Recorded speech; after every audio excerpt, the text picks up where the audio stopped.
Cette nuit-là, vers 3 heures du matin, j'ai vu mon fils me voler. Il portait un coffre 160 kilos, 17 millions et demi en bijoux et en or. Je l'ai vu depuis l'obscurité, suant comme un bœuf, respirant lourdement, avec un autre homme, sortant de ma maison comme des voleurs. Et je n'ai rien fait. Je n'ai pas crié, je ne l'ai pas arrêté, je n'ai pas appelé la police. Quand il a ouvert ce coffre, il a cru m'avoir détruit. Mais moi, je l'avais déjà détruit des semaines avant. Parce qu'un père qui aime vraiment sait aussi rendre la monnaie de sa pièce. Et la punition la plus dure, ce n'est pas de prendre l'or, c'est de le laisser voir qui il est sans ça. Si cette histoire t'a touché au fond de toi, abonne-toi à la chaîne. Chaque jour, je raconte une histoire qui pourrait être la tienne ou celle de quelqu'un que tu connais. Dis-nous d'où tu nous écoutes. Je m'appelle Marcel-Henri Lefebvre, j'ai 81 ans. J'habite dans une maison de famille aux environs de Villefranche-sur-Saône, dans le Beaujolais, une maison qui appartenait à mon grand-père et au grand-père de mon grand-père avant lui. Cette maison sent le vieux bois, la cire d'abeille, la bougie que ma femme allumait chaque soir avant de se coucher. Ça fait 22 ans qu'elle est partie, et ça fait 3 semaines que j'ai découvert le trou où se trouvait tout ce que j'avais construit dans ma vie. Pas l'or, pas les bijoux, mais la confiance. Cette nuit-là, quand je suis entré dans la chambre du fond et que j'ai vu l'espace vide où le coffre avait toujours été, je n'ai pas crié. Je n'ai appelé personne. Je suis resté là, debout, les mains tremblantes, regardant la poussière sur le carrelage. Il y avait une marque rectangulaire parfaite, bien nette, comme une cicatrice sur la peau de la maison. Et j'ai souri parce que je savais déjà qui avait fait ça. Le coffre pesait 160 kilos. À l'intérieur, il y avait des bijoux que mon grand-père avait taillés de ses propres mains, des lingots d'or que mon père avait gardés pendant 50 ans, des bagues qui avaient appartenu à des duchesses d'autrefois, des colliers qui avaient vu des révolutions, des bracelets qui avaient servi de dot dans des mariages dont plus personne ne se souvient. Le tout évalué à 17 millions et demi d'euros. Mais pour moi, ce n'était pas de l'argent, c'était de l'histoire. C'était la sueur de 3 générations d'orfèvres qui n'avaient jamais volé, qui n'avaient jamais menti, qui n'avaient jamais trahi personne. Et cette nuit-là, mon fils unique, a emporté tout ça de cette maison comme si c'était des gravats, comme si j'étais un vieil imbécile qui n'allait rien comprendre. Je me suis assis par terre dans cette même chambre, le dos contre le mur froid, et je suis resté là à regarder le vide, sentant le froid du carrelage entrer dans mes os, et je suis resté ainsi jusqu'au lever du soleil. Dehors, j'ai entendu le chant des coqs, le même chant que j'entends chaque matin depuis 60 ans. Mais ce matin-là, ça sonnait différemment, comme une plainte, comme si même les coqs savaient ce qui s'était passé. Germaine, ma gouvernante, est arrivée à 6 heures du matin, comme toujours. Elle travaille avec moi depuis 32 ans. C'est elle qui a élevé mon fils quand ma femme est tombée malade. C'est elle qui lui donnait son bain, qui préparait le petit déjeuner avec des tartines beurrées et du chocolat chaud, qui attendait au portail quand il rentrait de l'école. Ce matin-là, elle est entrée dans la cuisine, a mis l'eau sur le feu pour faire le café, et m'a vu assis dans le salon, encore avec les mêmes vêtements que la veille. Les genoux de mon pantalon étaient couverts de poussière, mes mains sales, mon visage. Je ne sais pas comment il était, mais elle m'a regardé et a tout compris sans que j'ouvre la bouche. Germaine s'est approchée doucement, comme on s'approche d'un animal blessé. Elle a posé sa main sur mon épaule, une main ridée, chaude, vraie, et a demandé tout bas, presque dans un murmure. « Il l'a pris, n'est-ce pas, monsieur Marcel ?» J'ai fait oui de la tête. Je n'arrivais pas à parler. Elle a fermé les yeux. J'ai vu son visage se défaire, les rides se creuser plus profondément, et elle a pleuré. Elle a pleuré pour moi. Elle a pleuré pour ce garçon qu'elle avait élevé, et qui était maintenant devenu un voleur. Elle a pleuré pour ce qui s'était perdu, et moi, assis là, les mains glacées et l'âme vide, je l'ai laissé pleurer, parce qu'elle pleurait ce que je n'arrivais plus à pleurer. Thierry, c'est mon fils. Il a 48 ans, il habite à Paris, dans un appartement chic, qui coûte plus que tout ce que j'ai économisé dans ma vie. Il est homme d'affaires, ou du moins c'est ce qu'il dit. Il arrive toujours en costume avec une montre suisse, avec un parfum cher qui pue l'argent et la fausseté. Mais je le connais. Je sais comment il marche quand il est nerveux. Je sais comment il détourne le regard quand il ment. Je sais comment il serre la mâchoire quand il prépare quelque chose. Et ces 6 derniers mois, chaque fois qu'il venait me rendre visite, il regardait vers la chambre du fond. Il trouvait toujours une excuse pour y passer. « Oh, papa, tu ne veux pas que je t'aide à ranger ici ? Papa, quel bazar. Tu devrais moderniser la maison. » Mais je savais ce qu'il cherchait. Je savais qu'il ne venait pas pour moi. Il venait pour repérer, pour mesurer, pour planifier. Il y a 3 mois, il a amené quelqu'un avec lui. Il s'appelait Arnaud Beaumont, grand, en costume gris, sourire éclatant, main douce, qui n'avait jamais travaillé dur. Il a dit qu'il était conseiller financier. Il a dit qu'il pouvait m'aider à protéger mes biens. Il parlait comme une mitraillette, avec cette pose fausse de celui qui veut te vendre quelque chose dont tu n'as pas besoin, avec des termes techniques qui semblaient importants mais qui ne valaient rien. Monsieur Lefebvre, avec tout le respect que je vous dois, vous ne pouvez pas garder une fortune pareille dans une maison sans alarme, sans assurance, sans vraie protection. C'est bien trop risqué. Je l'ai regardé, puis j'ai regardé mon fils et j'ai dit d'une voix calme, « Ça fait 60 ans que je m'occupe de tout ça. On ne m'a jamais rien volé. Il ne m'est jamais rien arrivé. » Arnaud a souri, un sourire qui n'atteignait pas ses yeux. Thierry a souri aussi. Mais ce n'était pas un sourire de soulagement, c'était un sourire de patience, comme s'ils attendaient le bon moment, comme 2 loups qui surveillent un vieux mouton. Ma femme s'appelait Madeleine. Elle est morte d'un cancer en 2003. Les derniers mois, elle les a passés dans ce même salon, assise dans ce fauteuil à bascule en chêne, qui est toujours là, regardant le jardin. Elle aimait voir les roses. Elle disait qu'elle rappelait que la vie continue même quand le corps s'éteint. Un jour, peu avant de partir, elle a pris ma main. Ses doigts étaient froids, glacés. Elle m'a regardé avec ses yeux marrons qui m'avaient captivé quand j'avais 20 ans et m'a dit « Marcel, ne donne pas tout à Thierry. Apprends-lui d'abord à le mériter. » Je n'ai pas compris. « Pourquoi tu dis ça, mon amour ?» Elle a serré ma main avec la force qu'il lui restait. « Promets-le-moi. » Et j'ai promis. Mais quand elle est partie, je suis resté seul, et Thierry était le seul qui me restait. Alors j'ai essayé de faire confiance, j'ai essayé de croire qu'il était l'homme droit que je voulais qu'il soit, mais Madeleine avait raison. Elle avait toujours eu raison. La nuit du vol, Thierry est venu avec Nathalie, sa femme. Ils sont arrivés tard, vers 23 heures. Ils ont dit qu'ils passaient par la région, qu'ils voulaient dire bonjour. Mensonge éhonté. La région, c'est dans l'autre direction. Mais je n'ai rien dit. On a dîné ensemble. Germaine avait fait un gigot d'agneau aux herbes de Provence, le plat préféré de Thierry quand il était petit. Mais il a à peine touché à son assiette. Nathalie ne m'a pas vraiment regardé. Elle a toujours été comme ça, froide, polie, mais froide, comme une belle statue, mais creuse. Thierry a parlé d'affaires, de voyages, d'un gros contrat à Paris, de choses qui ne m'intéressent plus. Je voulais juste qu'il reste un peu plus longtemps, qu'il me demande comment j'allais, qu'on parle de quelque chose de vrai, de nous d'autrefois. Mais ça n'est pas arrivé. À minuit, ils sont partis. Il m'a fait un câlin à la porte, rapide, mécanique. Il a dit « Repose-toi, papa », et j'ai encaissé. Je suis allé me coucher pensant que peut-être, juste peut-être, il restait encore un morceau de mon fils là-dedans. Quel imbécile j'ai été. Je me suis réveillé vers 3 heures du matin. Je ne sais pas pourquoi. Parfois ça arrive. À mon âge, le sommeil est léger comme une plume. J'ai entendu un bruit. Ce n'était pas fort. C'était comme un grattement, un traînement lent, quelque chose de lourd qui bougeait sur le plancher. Puis, un choc sourd. Un autre. Je me suis levé, le cœur battant fort, pas de peur, de quelque chose de pire, de certitude. J'ai marché pieds nus jusqu'au couloir. Mes pieds faisaient craquer les vieilles planches, mais ils ne m'ont pas entendu. Ils étaient concentrés. La porte de la chambre du fond était entr'ouverte. Il y avait une lumière jaune qui bougeait à l'intérieur, une lampe torche. Et j'ai vu une ombre, une silhouette que je connais depuis sa naissance, les épaules larges, sa façon de se courber, sa manière de bouger les mains. Thierry était là, avec une lampe torche à la main, et derrière lui, un autre type, Arnaud. Ils portèrent le coffre à deux, doucement, silencieusement, comme des voleurs au cœur de la nuit.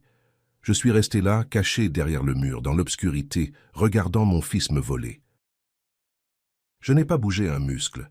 Je n'ai pas respiré profondément, j'ai juste regardé. Je les ai vus gémir sous l'effort, se coordonner sans dire un mot, connaissant le chemin par cœur, comme s'ils avaient répété.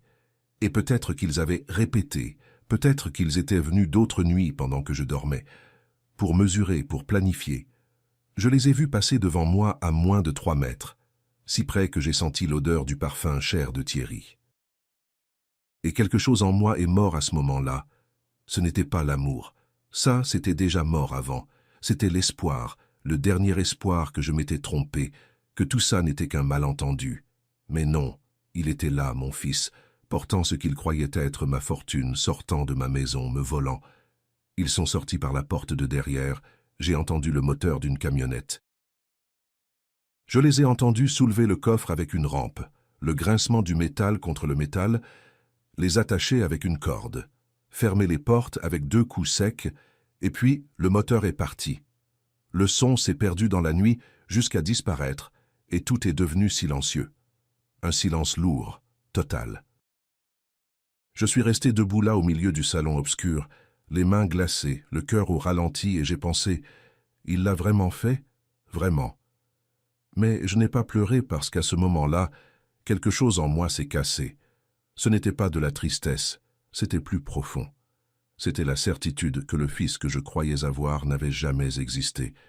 Ce n'était qu'une illusion, un rêve, un mensonge que je m'étais raconté pendant 48 ans. Le lendemain matin, Germaine est arrivée tôt, comme toujours. Elle m'a trouvé assis dans la cuisine avec un café froid à la main. Je n'avais pas bougé depuis des heures, toujours avec les mêmes vêtements, les yeux secs, le regard perdu. Elle est entrée, m'a vu et a compris tout de suite. « Monsieur Marcel », a-t-elle dit d'une voix étranglée. J'ai levé la main. « Je sais, Germaine, je sais. » Ma voix est sortie bizarre, creuse, comme si elle venait de loin. Elle s'est assise en face de moi, les yeux rouges. Elle avait pleuré chez elle, je le savais. « Vous allez appeler la police ?» J'ai secoué la tête lentement. « Pas encore. » Elle a froncé les sourcils. « Pourquoi ?» Et je l'ai regardé dans les yeux. « Parce que d'abord je veux qu'il sache ce qu'il a fait. Je veux qu'il ouvre ce coffre. Je veux qu'il voie ce qu'il y a dedans. Et quand il verra, il comprendra qui je suis. » Germaine m'a regardé sans comprendre. Je ne lui avais pas encore dit le plan. Je n'avais pas encore de plan. J'avais juste de la rage et de la justice et une décision froide comme l'acier. Le même après-midi, quand le soleil commençait à descendre sur les collines, j'ai appelé Raymond Aubert. C'est mon ami depuis plus de 50 ans. On a été compagnons d'atelier. On a appris le métier ensemble. On a vieilli ensemble. On a enterré nos pères ensemble. On a célébré des naissances. On a pleuré des morts. J'ai tout raconté ce qui s'était passé, chaque détail. Il est resté silencieux un bon moment, si longtemps que j'ai cru qu'il avait raccroché. Puis il a parlé d'une voix lasse. « Marcel, je t'avais prévenu. Je t'avais dit que ce garçon n'était plus le même. » J'ai soupiré. « Je sais, Raymond. Je sais. » Il y a eu un autre silence. J'entendais sa respiration de l'autre côté. Et puis il a demandé « Qu'est-ce que tu vas faire ?» J'ai fermé les yeux et j'ai répondu avec un calme que je ne savais même pas que j'avais. Un calme froid, mortel. Je vais lui donner une leçon qu'il n'oubliera jamais, même si ça me coûte le reste de ma famille. Thierry est né un 14 février 1977. Il a plu fort à Lyon ce jour-là, chose rare. Madeleine disait que c'était un signe. « Ce garçon sera spécial », m'a-t-elle dit en le prenant pour la première fois. Je l'ai regardé. Il était si petit qu'il tenait dans mes 2 mains, les yeux fermés, la peau rouge, les cheveux noirs et mouillés. Et quand je l'ai touché, il a ouvert les yeux et m'a fixé. Et j'ai ressenti quelque chose que je n'avais jamais ressenti. Ce n'était pas seulement de l'amour, c'était de la responsabilité, c'était une promesse, c'était la certitude que ce petit allait être tout ce que je n'avais pas réussi à être. Je l'ai serré dans mes bras et j'ai murmuré « Je prendrai toujours soin de toi. » Les premières années ont été merveilleuses. Thierry grandissait comme une mauvaise herbe. Il a appris à marcher avant 1 an, à parler avant 2 ans. Il était vif, curieux. Il passait son temps à demander pourquoi. Il passait ses après-midi avec moi à l'atelier. Je travaillais les bijoux sur la table en bois avec la loupe à l'œil, la pince à la main. Il s'asseyait sur un tabouret à côté, me regardait en silence comme s'il voyait de la magie. Un jour, à 5 ans, il a demandé « Papa, pourquoi l'or brille autant ?» J'ai arrêté mon travail, je l'ai regardé et j'ai dit « Parce qu'il est pur, fiston. Il n'y a pas de fausseté dedans. » Il a souri, et j'ai pensé qu'il avait compris. Quand il a eu 8 ans, Thierry m'aidait à nettoyer les outils. Je lui ai appris à polir, à ranger, à respecter chaque pièce comme si elle était sacrée. Ça ici, ce n'est pas que de l'or, Thierry, c'est de l'histoire, c'est de la famille. Il hochait la tête et semblait ressentir. Un samedi, il est venu en courant à l'atelier avec un dessin. C'était une bague maladroite d'enfant, mais avec des détails qui m'ont surpris. « Papa, quand je serai grand, je ferai des bagues comme les tiennes. » Je me suis accroupi devant lui, j'ai mis mes mains sur ses épaules. « Et tu seras meilleur que moi, fiston, bien meilleur. » Il m'a serré dans ses bras, et j'ai fermé les yeux, sentant son cœur battre contre ma poitrine. Ce jour-là, j'ai cru avoir tout fait comme il fallait. Mais Madeleine a commencé à tomber malade quand Thierry avait 12 ans. Au début, c'était léger, de la fatigue, des douleurs. Mais ensuite sont venus les examens, les médecins, les mots qu'on ne voulait pas entendre. Cancer avancé, incurable. Thierry a changé, il est devenu plus silencieux, plus distant. Il passait des heures enfermé dans sa chambre. J'essayais de lui parler, mais il disait juste « Ça va, papa, laisse-moi tranquille ». Et je le laissais parce que je ne savais pas quoi dire, parce que moi aussi j'étais brisé. Madeleine est partie 3 ans plus tard. L'enterrement a eu lieu un jour gris, sans soleil, sans air. Thierry n'a pas pleuré. Il est resté debout devant le cercueil, les mains dans les poches, regardant le sol. Et quand tout a été fini, il est parti, sans rien dire. À 18 ans, Thierry est parti à Paris faire des études de gestion. Je voulais qu'il reste, qu'il apprenne le métier, qu'il suive la tradition familiale. Mais il a dit « Papa, c'est du passé tout ça. Personne ne vit plus de son travail manuel aujourd'hui. L'avenir est ailleurs. » Je n'ai pas su quoi répondre. J'ai juste regardé faire ses valises, monter dans le train, dire au revoir avec un câlin rapide, sans me regarder dans les yeux. Et quand le train est parti, je suis resté debout sur le quai, seul, sentant que j'avais perdu plus qu'un fils qui partait étudier. J'avais perdu le garçon qui m'appelait son héros. Les premières années, Thierry appelait toutes les semaines. Il racontait ses cours, ses amis, la grande ville. Je lui demandais s'il mangeait bien, s'il dormait bien, s'il avait besoin d'argent. Il disait toujours que non.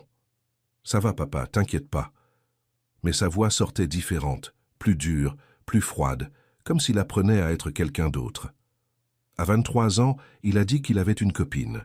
Elle s'appelait Nathalie. « Elle est intelligente, papa. On étudie ensemble. Tu vas l'aimer. » Mais quand il l'a amenée à la maison pour la première fois, je ne l'ai pas aimée du tout. Nathalie était grande, mince, avec des cheveux lisses et blonds, des vêtements chics, des manières trop parfaites comme une pose de feuilleton. Elle m'a salué avec un sourire qui n'atteignait pas ses yeux. « Enchanté, monsieur Lefebvre. » J'ai serré cette main froide, douce, sans aucune force. Pendant le déjeuner, elle a parlé d'affaires, d'opportunités, d'investissements. Thierry la regardait avec admiration. Moi, je les regardais tous les deux et je pensais « Où est passé mon fils ?» Après manger, je suis sorti dans le jardin pour fumer ma pipe. Germaine est venue derrière moi. « Monsieur Marcel, cette jeune femme ne convient pas au petit. » J'ai soupiré. « Je sais, Germaine, mais il est déjà grand. Il ne m'écoute plus. » Elle a secoué la tête. « Non, monsieur. Vous êtes son père. Vous devez encore essayer. » Mais je n'ai pas essayé parce que j'avais peur. Peur de le perdre plus que je ne l'avais déjà perdu. Thierry a épousé Nathalie 2 ans plus tard. C'était une grande fête à Paris, dans un hôtel de luxe, plein de gens que je ne connaissais pas. J'y suis allé seul, je me suis assis au premier rang, j'ai vu mon fils dire « Oui, je le veux », avec un sourire répété. J'ai vu Nathalie le regarder avec des yeux qui ne brillaient pas d'amour, mais d'ambition. Et quand la cérémonie s'est terminée, Thierry m'a serré dans ses bras. « Merci d'être venu, papa. » Je l'ai serré en retour et j'ai dit « Prends soin d'elle et prends soin de toi aussi. » Mais il ne m'écoutait déjà plus. Les années ont passé, Thierry venait de moins en moins, 1 fois par an si tant est, toujours pressé, toujours avec une excuse. « Papa, Je suis débordé au boulot. Papa, je dois voyager. Je comprenais, ou c'est ce que je me disais. Mais la vérité, c'est que ça faisait mal. Ça faisait mal de m'asseoir dans cette grande maison vide, attendant un coup de fil qui ne venait jamais. Ça faisait mal de voir ses photos quand il était petit, souriant et heureux, et de comparer avec l'homme qu'il était devenu. Un jour, Raymond est venu me rendre visite, il m'a trouvé en train de regarder une vieille photo. « Qu'est-ce que tu regardes, Marcel ?» J'ai soupiré. « Mon fils, avant qu'il se perde. » Raymond a posé sa main sur mon épaule. « Il est encore temps. » Tant que tu es vivant, il est encore temps. Il y a 2 ans, Thierry a commencé à venir plus souvent. Au début, j'ai pensé qu'il avait changé, que peut-être il avait réfléchi, qu'il voulait rattraper ce qu'on avait perdu. Mais là, j'ai remarqué quelque chose. Il demandait toujours des nouvelles du coffre. « Papa, il est toujours là. Papa, c'était quand la dernière fois que tu as vérifié? Papa, t'as jamais pensé à le mettre à la banque ?» J'essayais de changer de sujet, mais il insistait. Et chaque fois qu'il repartait, je restais avec cette sensation bizarre dans la poitrine.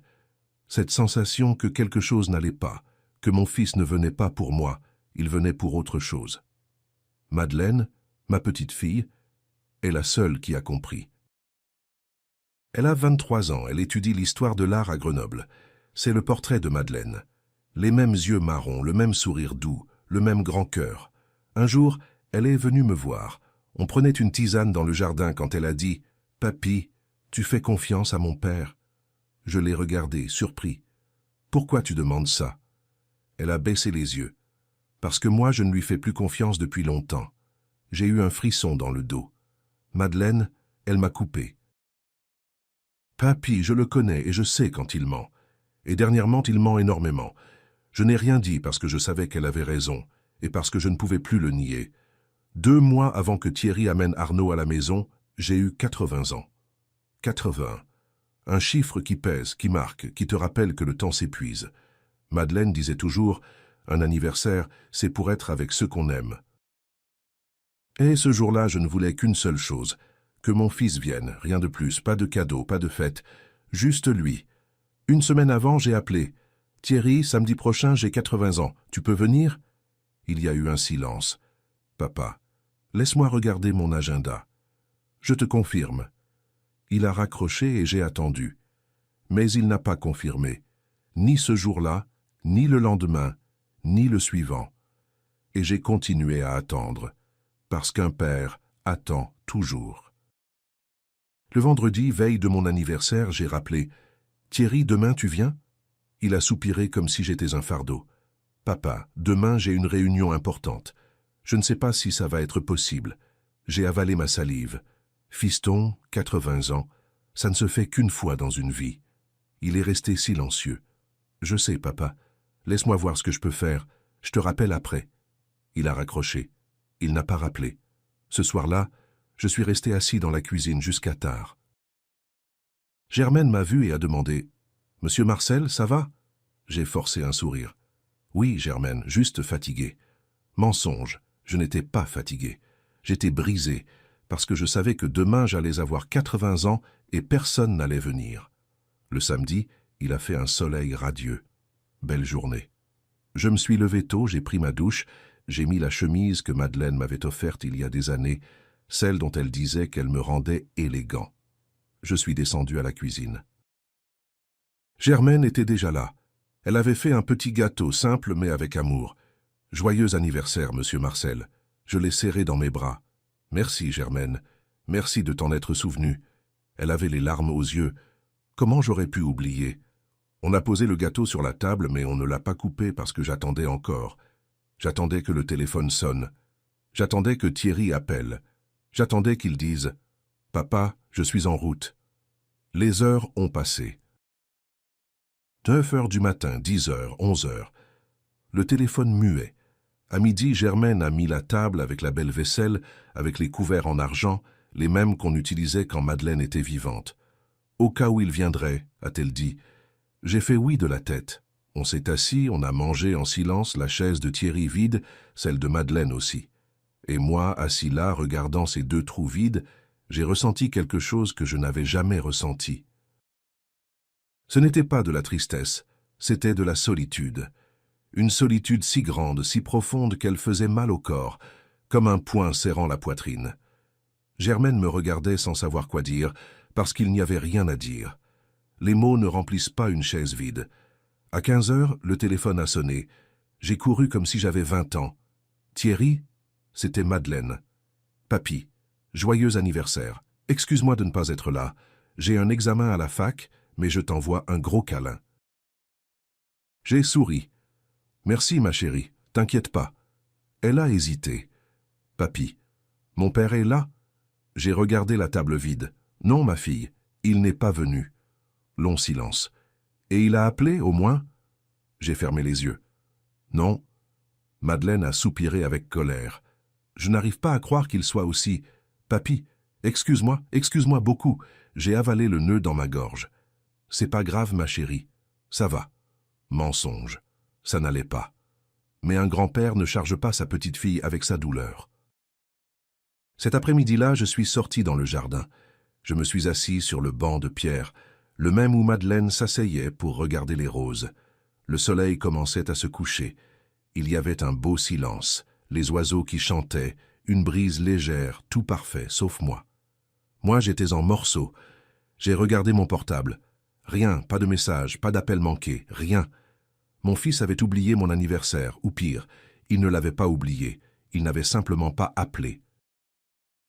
Et cette deuxième option faisait plus mal, parce qu'oublier c'est humain, mais ignorer c'est un choix.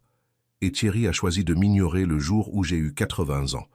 Le jour où, peut-être, juste peut-être, ce serait l'un des derniers. À 19 heures, Germaine a apporté le gâteau avec une bougie. Monsieur Marcel, il faut souffler la bougie et faire un vœu. Je l'ai regardé. Et qu'est-ce que je vais souhaiter, Germaine? Elle s'est assise à côté de moi. Ce que le cœur vous dit. J'ai regardé la bougie, la petite flamme qui dansait avec le vent, et j'ai pensé à ce que je pouvais souhaiter. J'ai pensé à Madeleine, comme ce serait bien si elle était vivante. J'ai pensé à Thierry, comme ce serait bien s'il était le fils qu'il avait été un jour.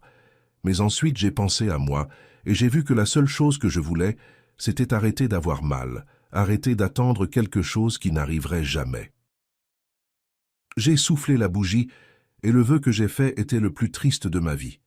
Que j'ai la force d'accepter que mon fils ne m'aime plus.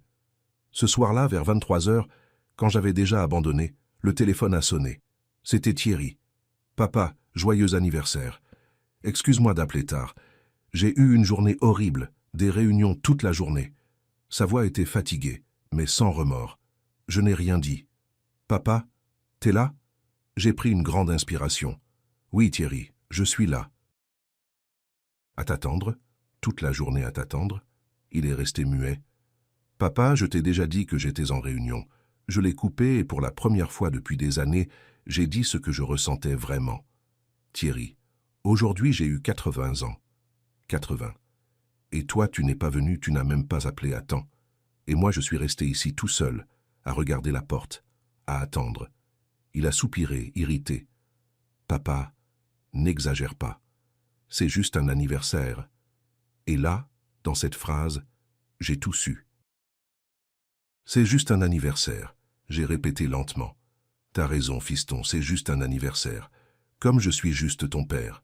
Comme c'était juste ta mère qui t'a élevé. Comme c'est juste la maison où t'as grandi. Ma voix tremblait, pas de faiblesse, de rage contenue. Thierry, ta mère est partie il y a 22 ans et depuis t'es le seul qui me reste. Le seul. Et aujourd'hui, le jour où j'ai eu 80 ans, t'es pas venu. Pas parce que tu ne pouvais pas, mais parce que tu n'as pas voulu. Il a essayé de dire quelque chose. Papa, mais j'ai continué. Et le pire, c'est pas de ne pas venir, le pire, c'est que tu t'en fiches, que pour toi, je suis juste un anniversaire, quelque chose qu'on oublie, quelque chose qui ne vaut pas la peine. J'ai raccroché et j'ai pleuré. J'ai pleuré comme je n'avais pas pleuré depuis des années. Germaine, qui avait tout entendu depuis la cuisine, est venue et m'a pris dans ses bras.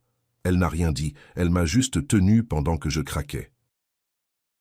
Et dans cette étreinte, j'ai compris quelque chose.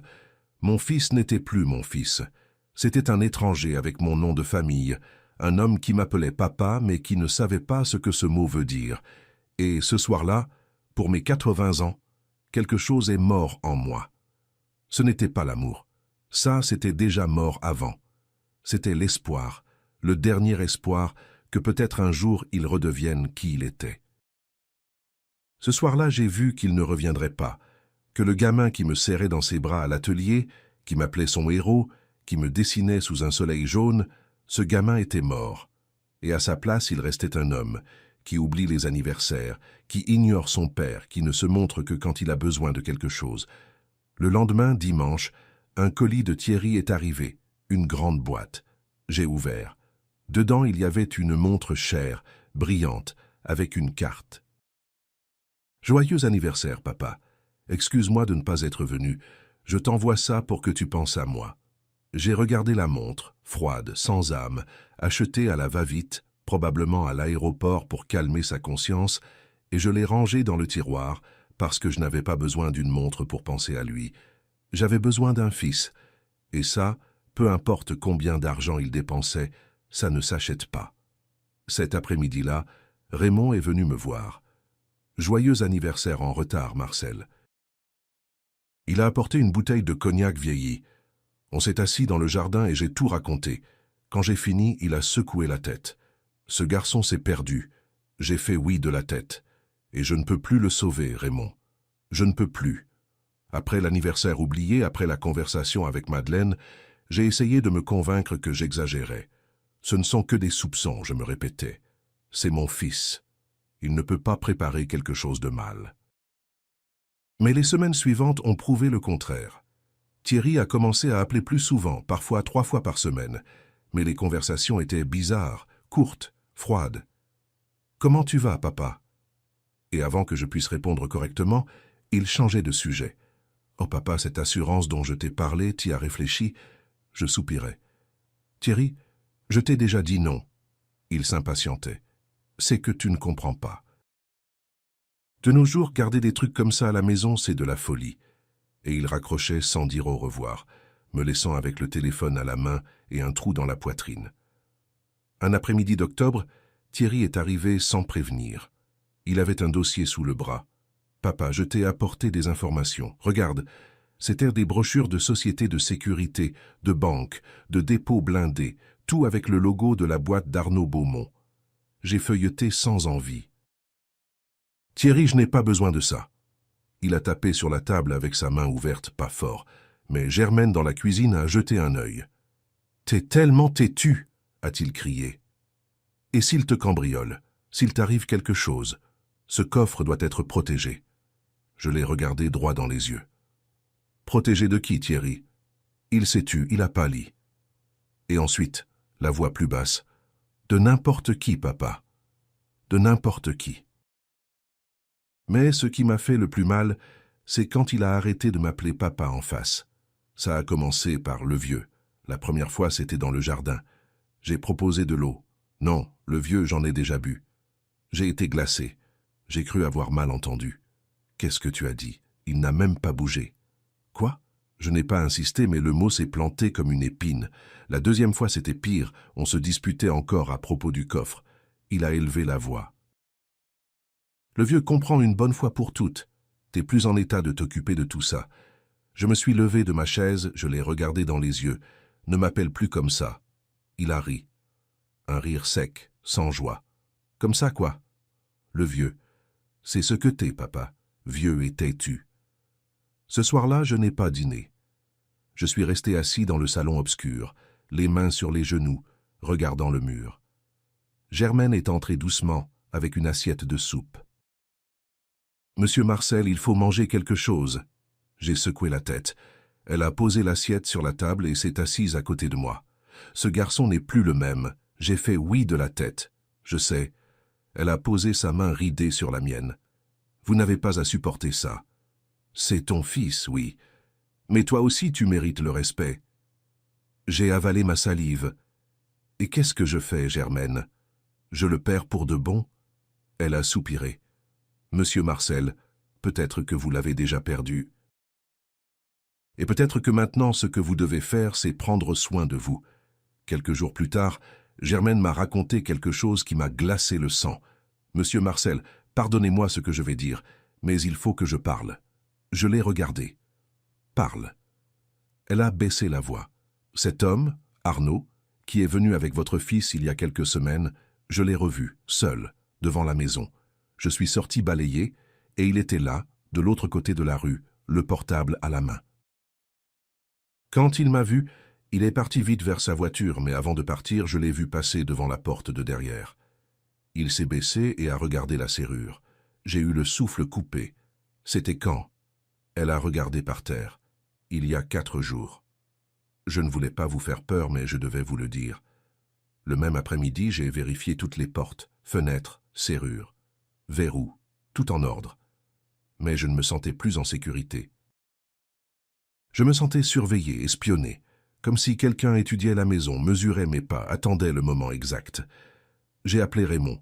« Marcel, il faut que tu fasses quelque chose, a-t-il dit. Tu ne peux pas rester là à attendre le pire. » Je ne savais pas quoi faire. Je ne voulais pas y croire. Je ne voulais pas accepter que mon fils, mon propre sang, préparait de me voler. Mais les signes étaient tout là, et je ne pouvais plus les ignorer. Madeleine est revenue un dimanche, elle a apporté le déjeuner. On a mangé dans le jardin. Elle me regardait inquiète. « Papy, t'es très fatigué. » J'ai forcé un sourire. « Je vais bien, ma chérie. » Elle a posé sa fourchette. « Non, papy, t'es pas bien. Je te connais. Il se passe quelque chose ?» J'ai soupiré.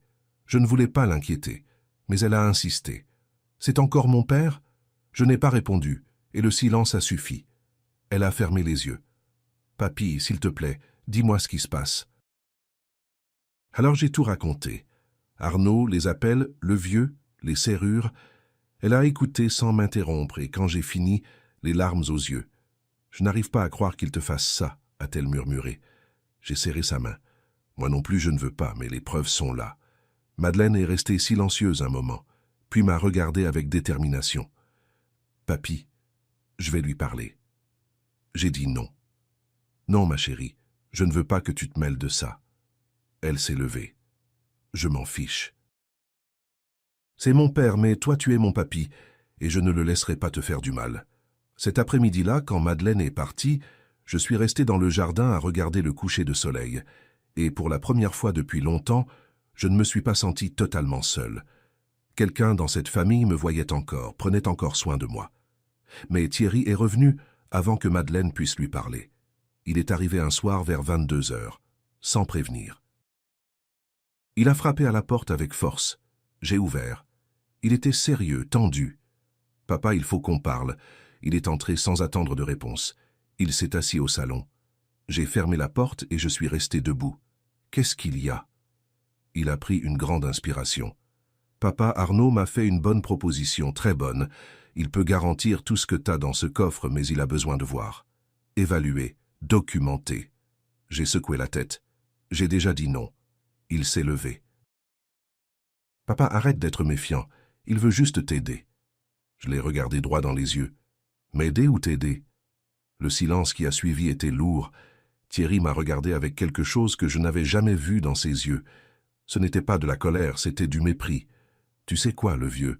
Fais ce que tu veux. » Il s'est tourné et est allé vers la porte. Avant de sortir, il s'est arrêté. Sans me regarder, il a dit « Un jour, tu auras besoin de moi et ce jour-là, j'espère que tu te souviendras de ça. » Et il est parti. La porte s'est fermée avec un claquement sec. Je suis resté là, debout au milieu du salon, vide, sentant que j'avais perdu plus qu'une dispute. J'avais perdu mon fils et le pire, c'est qu'il m'avait perdu depuis longtemps. Je ne faisais qu'accepter maintenant. Ce soir-là, j'ai sorti une vieille photo de Thierry. Il avait 8 ans, souriant avec un marteau à la main à l'atelier à côté de moi. Il avait l'air si heureux, si innocent, si mien. J'ai regardé cette photo pendant des heures et j'ai pleuré. J'ai pleuré pour le gamin qu'il avait été, pour l'homme qu'il aurait pu être et pour l'étranger qu'il était devenu. Germaine est descendue à un moment de la nuit. Elle m'a trouvé là avec la photo à la main.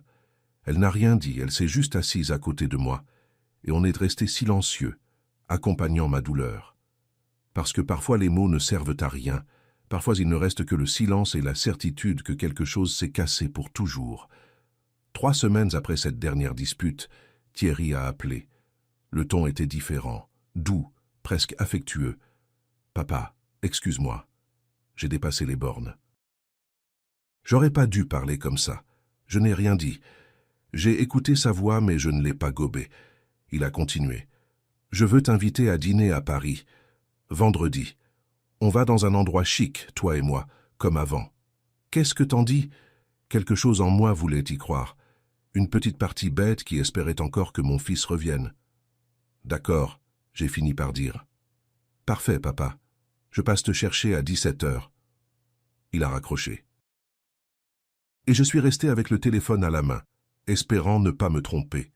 Mais au fond, je savais que si. Le vendredi est arrivé. Thierry s'est pointé dans une Mercedes noire, rutilante, siège en cuir, et cette odeur de chair qui ne m'a jamais plu. « T'aimes, papa ?» J'ai fait oui de la tête, sans enthousiasme. C'est beau. Je suis monté. Il conduisait vite, parlant d'affaires, de contrats qu'il avait conclus, de clients importants. J'écoutais à moitié. Je regardais par la fenêtre, voyant défiler la campagne, les collines, les petits villages. Et je pensais, quand est-ce que j'ai arrêté de connaître cet homme? On est arrivé à Paris quand le soleil commençait à se coucher, le ciel orange, magnifique, mais je n'en profitais pas parce que je sentais que quelque chose de mauvais allait arriver. Le restaurant était dans le Marais, endroit chic, façade de verre, lumière dorée, serveur en gilet noir. « Ici, il n'y a que des hommes d'affaires, » a dit Thierry en entrant. « Tu vas aimer. » Mais je n'ai pas aimé. Je me suis senti déplacé avec ma vieille chemise, mes chaussures usées, ma démarche lente. Les gens regardaient, ou plutôt, ils me regardaient, comme pour demander ce que je faisais là. Thierry marchait devant, assuré, saluant le maître d'hôtel. « J'ai une réservation. »« Table pour 6. » Je me suis arrêté. « 6 ?» Il s'est retourné. « Oui, papa. Je t'ai dit que c'était un dîner. » Des amis vont venir, mais il n'avait rien dit. Et là, j'ai su que ce n'était pas ce qu'il avait promis. Quand on est arrivé à la table, il y avait déjà des gens. Nathalie assise sur son téléphone, Arnaud Beaumont à côté en costume bleu et ce sourire faux que je connaissais déjà, et 3 autres types que je n'ai pas retenus. Thierry m'a présenté vite fait, sans grâce. C'est mon père, Marcel. Les types ont fait un signe. Un a levé la main, un autre a souri vaguement. Personne n'a bougé, personne n'a serré la main. Je me suis assis au bout de la table. Thierry s'est assis de l'autre côté, loin, et c'est comme ça qu'a commencé le pire dîner de ma vie. Il parlait de choses que je ne comprenais pas. Fonds d'investissement, actions en bourse, opérations immobilières. J'essayais de suivre, mais je me perdais. Les mots étaient techniques, rapides, pleins de codes que seul maîtrisait.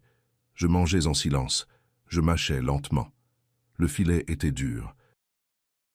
Ou peut-être que c'était moi qui n'avais plus la force même d'avaler. Personne n'a rien demandé, personne n'a regardé. C'était comme si je n'étais pas là, comme si j'étais un fantôme au bout de cette table longue et froide. À un moment, un des types a parlé de patrimoine familial. Il faut tout documenter légalement, a-t-il dit sérieusement. Arnaud en a profité, il a regardé Thierry. Exactement. Il y a encore des gens qui gardent des fortunes chez eux sans protection, sans assurance. C'est super risqué. Tout le monde a acquiescé. J'ai senti la conversation me viser. Chaque mot une flèche empoisonnée.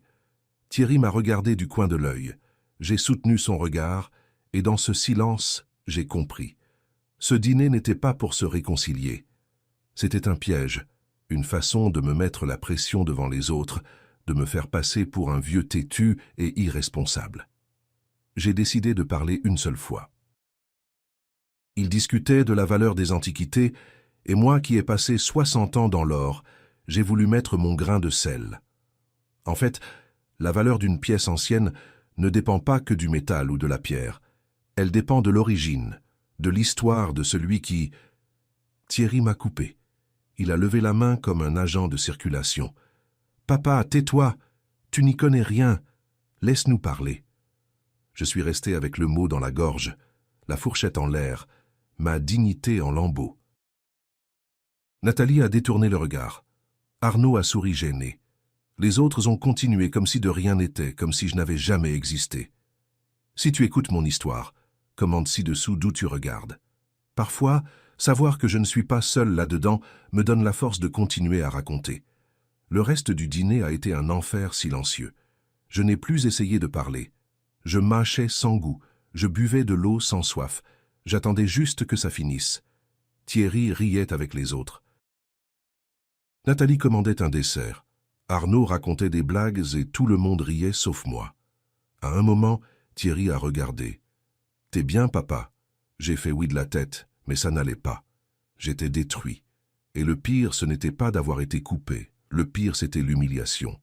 Devant des étrangers, devant sa femme, devant tout le monde. Il m'avait enlevé ma voix, mon respect. Il avait fait de moi un rien. Quand le dîner s'est terminé, on est tous sortis ensemble. Dehors, il faisait froid. Thierry discutait avec Arnaud de je ne sais quoi. Nathalie marchait devant, pressée. Je suis resté en arrière, seul, les regardant s'éloigner. Là, j'ai senti une main sur mon épaule. Je me suis retourné. C'était un homme plus âgé, la soixantaine, barbe grisonnante et regard fatigué. « Monsieur Lefebvre ?» J'ai fait oui de la tête. « Je suis Gérard Morin. J'ai travaillé avec votre fils il y a 5 ans. » J'ai serré la main. Enchanté. Il a regardé du côté de Thierry, puis vers moi et tout bas, presque en murmurant. « Faites attention à votre fils. » Avec moi, il a fait pareil avant de me couler. Ne lui faites pas confiance et encore moins à cet Arnaud. J'ai été glacé. Qu'est-ce qui s'est passé? Gérard a secoué la tête. Pas le temps, mais renseignez-vous, demandez. Thierry a de grosses dettes et il est désespéré. Avant que je puisse demander plus, il est parti. Il a marché vite, disparu dans la foule. Thierry est venu. C'était qui?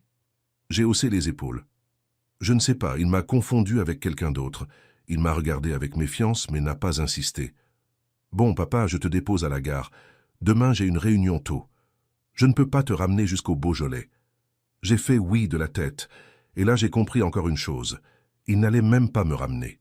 Il allait me laisser seul, comme toujours.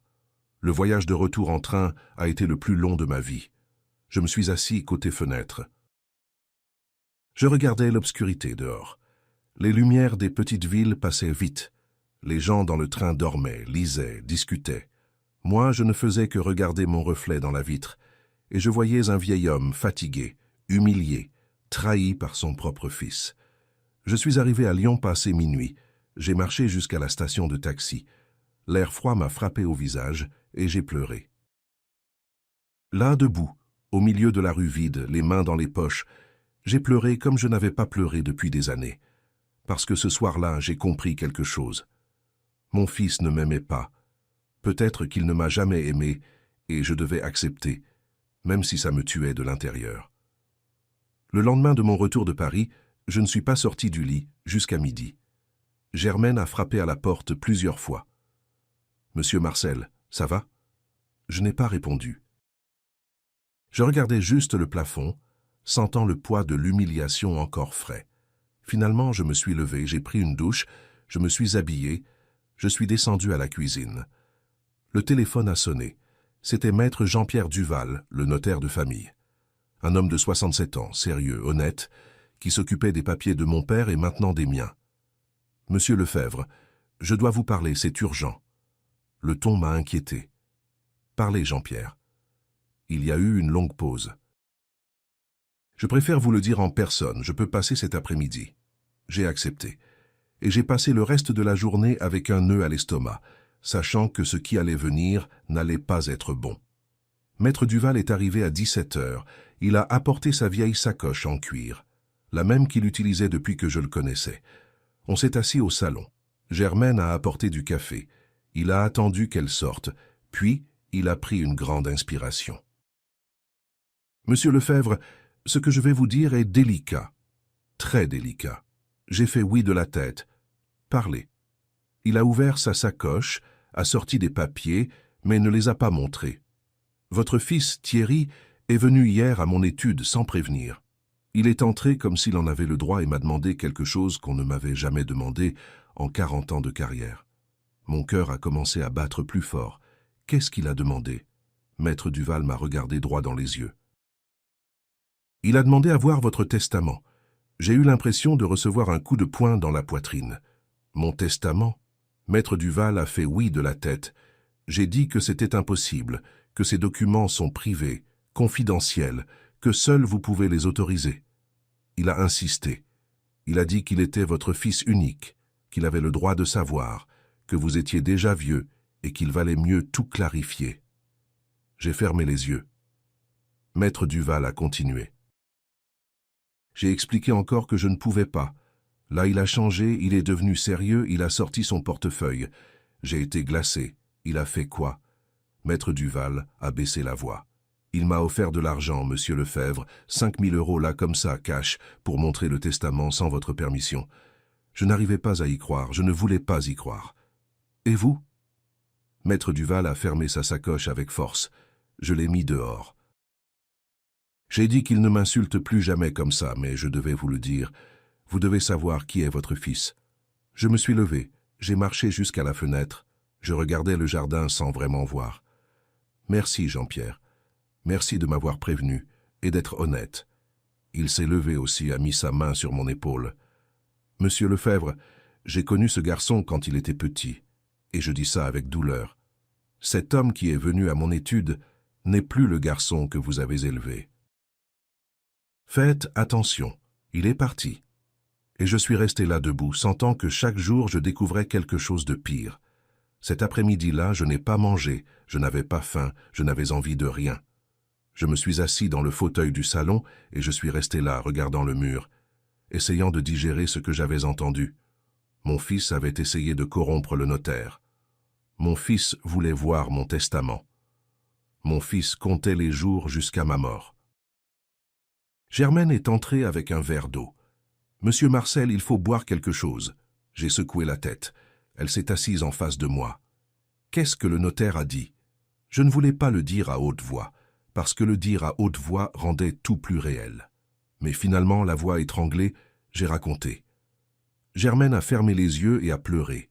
Le lendemain, quelque chose de pire s'est passé. Germaine nettoyait les fenêtres de la salle à manger quand elle a entendu des voix dehors. Il était 11 heures du matin. J'étais à l'atelier en train de polir une vieille pièce. Elle a regardé discrètement. Thierry était dans le jardin, marchant de long en large en parlant au téléphone. Germaine est restée silencieuse, écoutant sans le vouloir, et ce qu'elle a entendu lui a glacé le sang. « Je te dis que quand le vieux va casser sa pipe, tout ça sera à moi, » disait Thierry. « Je ne vais plus attendre. J'en ai marre de supplier. Ce coffre vaut des millions, des millions. » Et il laisse la garder comme des gravats. On doit agir vite avant qu'il fasse une connerie et qu'il donne tout ou un truc comme ça. Germaine a senti ses jambes trembler. Thierry a continué à parler. Arnaud a tout préparé. Il ne manque plus que l'accès et je vais y arriver d'une façon ou d'une autre. Il a raccroché, il est entré dans la maison. Germaine faisait semblant de nettoyer. Il n'a même pas dit bonjour. Il est monté au premier étage. Il est resté là quelques minutes. Il est redescendu et il est parti sans au revoir. Quand la voiture a disparu, Germaine a couru à l'atelier. J'étais concentré sur mon travail. « Monsieur Marcel » a-t-elle dit, la voix étouffée. J'ai levé les yeux.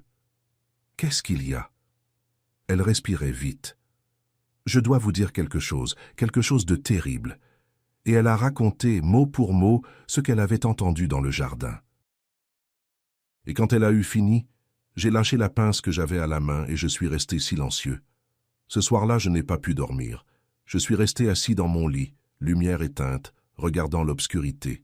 Quand le vieux va casser sa pipe, ces mots se répétaient dans ma tête comme un écho. Mon fils attendait que je meure. Il ne venait pas me voir par amour. Il n'appelait pas par inquiétude.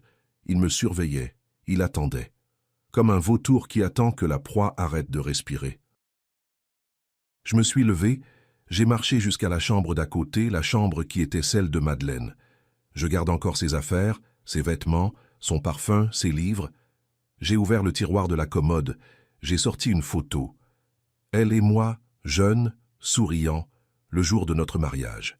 J'ai regardé longtemps et puis je lui ai parlé. Mon amour. J'ai dit tout bas. Mon amour. Je crois qu'on a échoué. Les larmes ont commencé à couler. Tu m'as dit de ne pas tout donner, de lui apprendre à mériter, mais je ne t'ai pas écouté. J'ai cru qu'avec de l'amour ça suffisait, qu'avec de la patience, du temps, il changerait. Et regarde-moi maintenant, regarde ce qu'est devenu notre fils. J'ai serré la photo contre ma poitrine. Pardonne-moi, Madeleine. Pardonne-moi de ne pas t'avoir écouté. Pardonne-moi de ne pas avoir été plus fort. Pardonne-moi de l'avoir perdue. Je me suis assis par terre, le dos au mur, serrant cette photo comme si c'était elle. Et j'ai pleuré. J'ai pleuré comme je n'avais pas pleuré depuis sa mort. Parce que cette fois, je ne pleurais pas sa mort. Je pleurais la mort de mon fils, du fils qui n'avait jamais existé. Je ne sais pas combien de temps je suis resté là, peut-être 1 heure, peut-être plus. Il y a eu des pas dans le couloir. La porte s'est ouverte doucement. C'était Madeleine. Elle était venue me voir sans prévenir.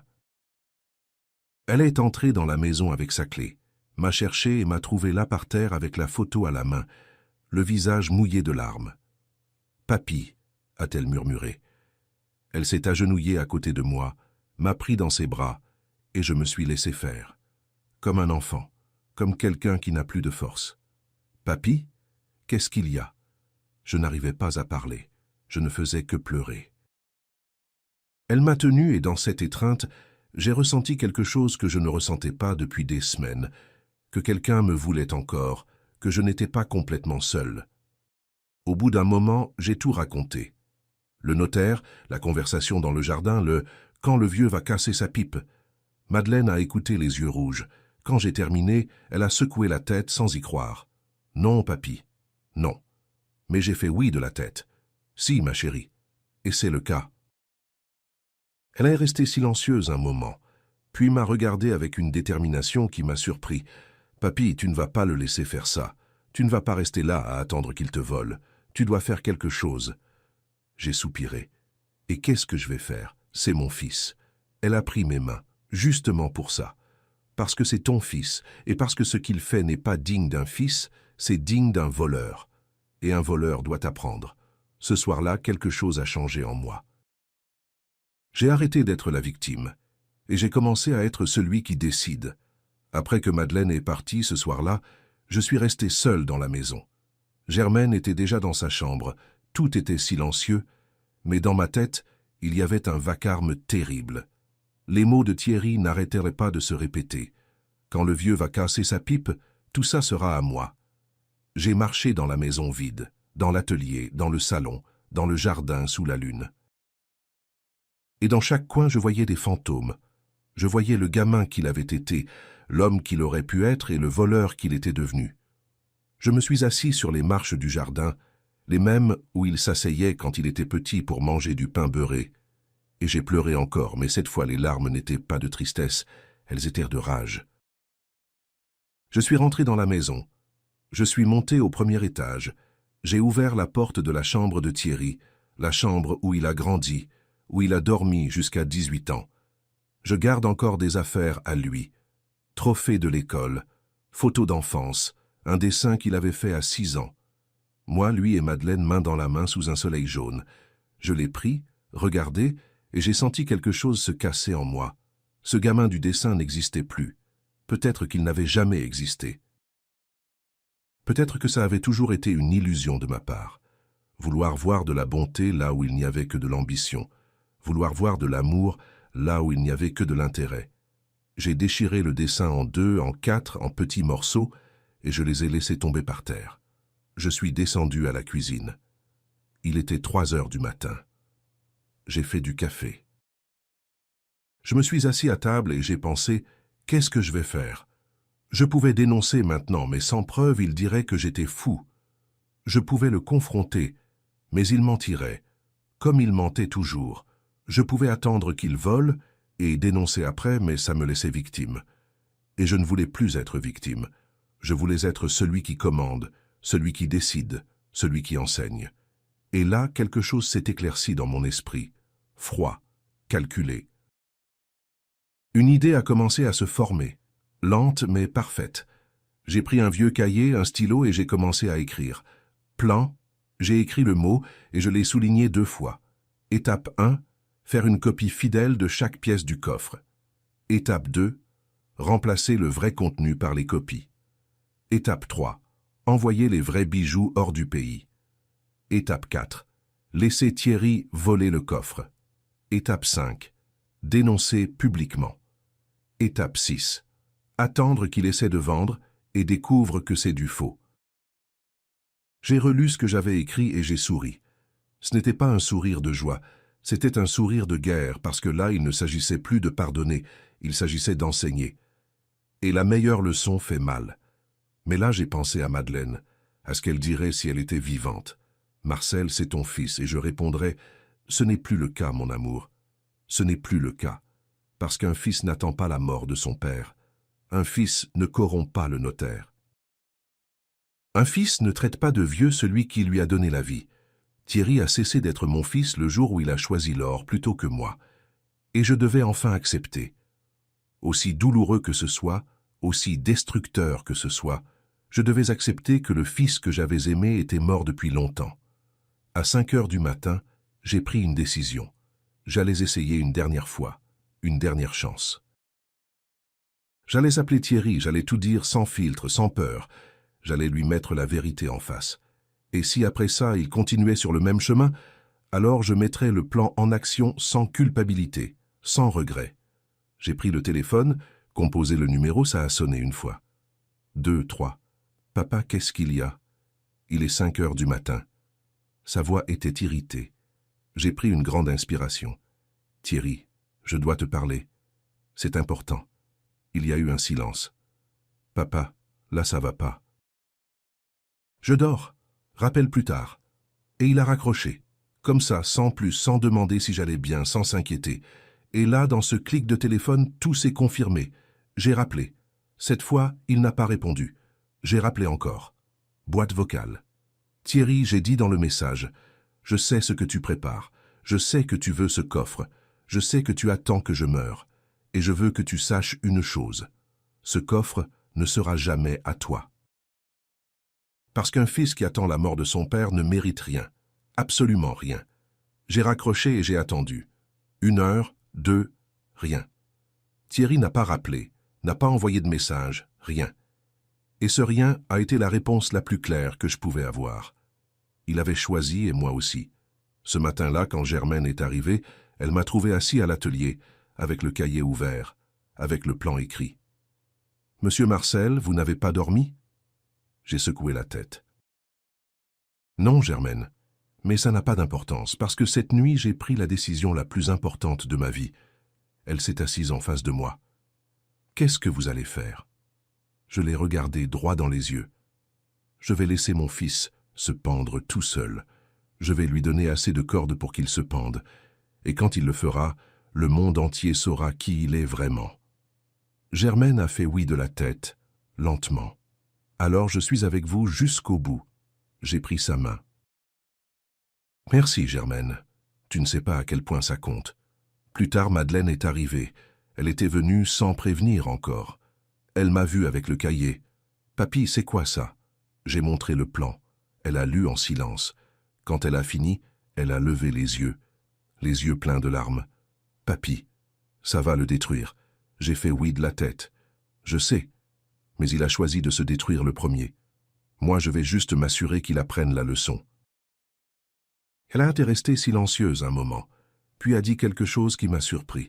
« Je t'aide dans tout ce dont tu auras besoin. » Je l'ai serrée dans mes bras. « Merci, ma chérie, mais ça va me coûter cher, ça va me coûter mon fils. » Elle m'a regardé avec des larmes. « Papy, tu l'as déjà perdu depuis longtemps.